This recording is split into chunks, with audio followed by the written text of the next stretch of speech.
ये भारतीय कवि कमला दास द्वारा लिखित एक मार्मिक कविता है। मैं बात कर रहा हूँ माई मदर एट 66 की। That is the first poem in the NCERT book in class 12th English.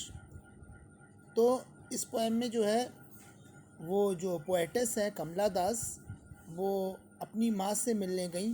वो कोचीन वापस जाने के लिए हवाई अड्डे पर वापस आ रही थी। कुछ इसी तरह की डिस्क्रिप्शन की गई है पोएम के शुरुआत में, और यही इस पोएम की सेटिंग भी है। तो उसने अपनी माँ को देखा जो कार में उनके पास बैठी थी।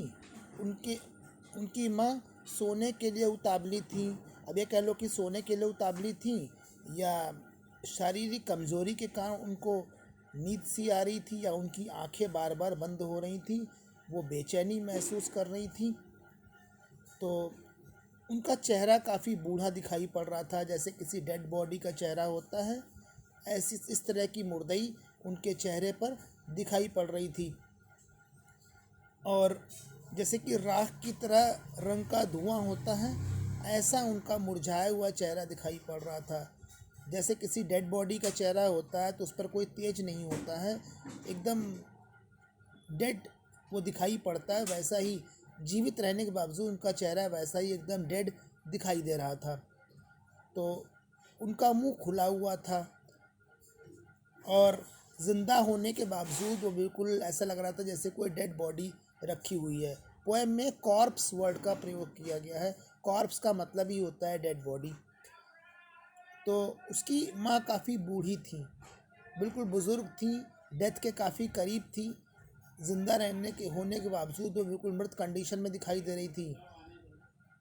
तो उनको काफ़ी स्नेह और प्रेम की ज़रूरत थी, देखभाल की ज़रूरत थी। तो कवि ने अपनी नज़र हटाई और कार से बाहर की ओर देखा, खिड़की से बाहर की ओर देखा, क्योंकि अपनी माँ को लगातार देखने के कारण वो काफ़ी उदास हो चुकी थी।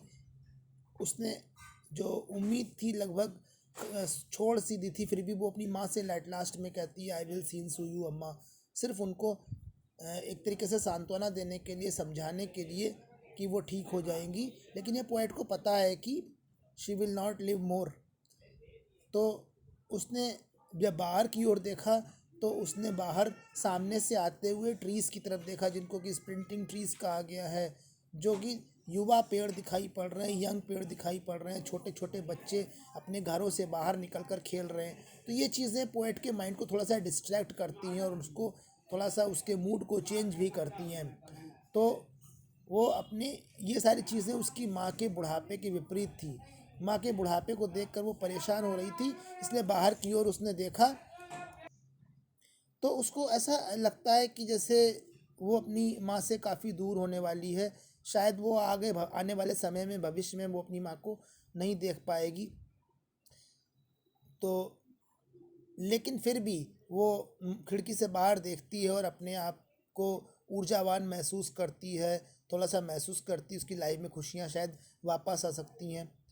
इस तरह से कार में यात्रा करते हुए वो और उसकी माँ जा रहे होते हैं।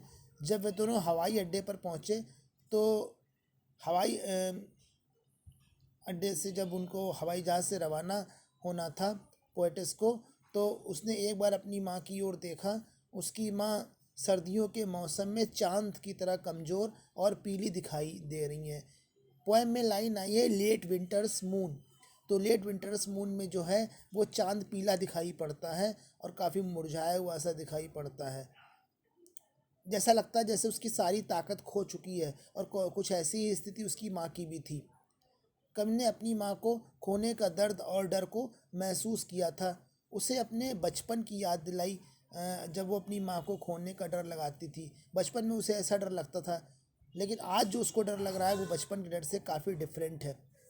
एक बच्चे के रूप में वह कुछ क्षणों के लिए अपनी माँ से अलग नहीं हो सकी, और अब नुकसान स्थायी होगा क्योंकि उसकी माँ मरने वाली थी। बचपन में तो सिर्फ डर था कि वो अपनी माँ से दूर हो जाएगी, लेकिन आज जो डर उसके दिमाग में था वो कहीं ना कहीं ये था कि अब शायद वाकई में वो अपनी माँ से दूर हो जाएगी। उसकी माँ अपनी डेथ के काफ़ी करीब है, वो काफ़ी बूढ़ी हो चुकी है।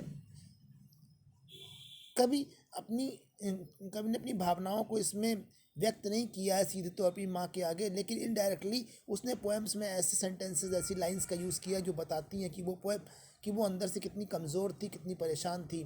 फिर भी वो कहती है कि हम लोग जल्दी मिलेंगे अम्मा, क्योंकि वो चाहती थी कि उसकी माँ जीवित रहें और वो फिर मिल सकें। इस पोएम को कुछ इस तरह से भी समझ सकते हैं कि सबसे पहले जब जो पोएटेस है कमला दास, वो अपनी बूढ़ी माँ के साथ कोचीन हवाई अड्डे पर जा रही थी, तो उसे करीब से देखती हुई वो काफ़ी उदास लग रही थी रास्ते में, क्योंकि रास्ते में जब अपनी माँ को देख रही थी तो उनकी माँ का चेहरा एक लाश की तरह, डेड बॉडी की तरह दिखाई पड़ रहा था। और इस लाइन में उन्होंने सिमली का यूज़ किया है, सिमली फिगर ऑफ स्पीच आया है, क्योंकि लाइक अगर वर्ड आ रहा है या एज अगर वर्ड आ रहा है तो उसमें सिमली होता है। इसके अलावा उनकी माँ का जो चेहरा था वो पीले रंग का दिखाई पड़ रहा था, इसलिए वो लेट विंटर्स मून भी उसको कहती हैं, और काफ़ी शांत दिख रहा था, इसलिए डेड बॉडी के चेहरे से उसको कंपेयर करती हैं।